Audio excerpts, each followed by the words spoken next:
నమస్తే, welcome to Andhraprabha. తెలంగాణలో రెండో విడత గ్రామ పంచాయతీ ఎన్నికల పోలింగ్ ప్రశాంతంగా కొనసాగుతోంది. రాష్ట్రంలోని 193 మండలాల పరిధిలో ఉదయం 7 గంటలకు పోలింగ్ ప్రక్రియ ప్రారంభమైంది. ఓటర్లు తమ ఓటు హక్కును వినియోగించుకునేందుకు ఉదయం నుంచే పోలింగ్ కేంద్రాల వద్ద బారులు తీరారు. పలుచోట్ల ఓటర్ల సందడి నెలకొంది. ఈ దశలో మొత్తం 3,911 సర్పంచ్, 29,917 వార్డు సభ్యుల స్థానాలకు ఎన్నికలు జరుగుతున్నాయి.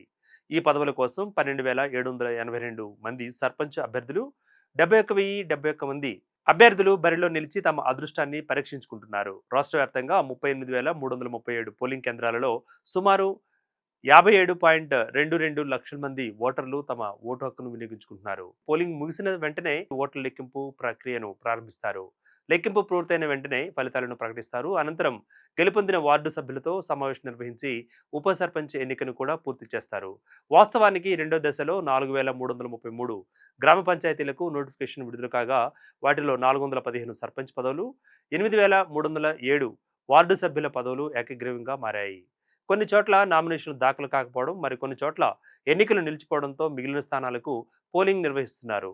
ఇక ఎన్నికల నిర్వహణకు రాష్ట్ర ఎన్నికల సంఘం పకడ్బందీగా ఏర్పాట్లను చేసింది. సమస్యాత్మకంగా గుర్తించిన 3,769 కేంద్రాలలో వెబ్కాస్టింగ్ ద్వారా పర్యవేక్షిస్తున్నారు.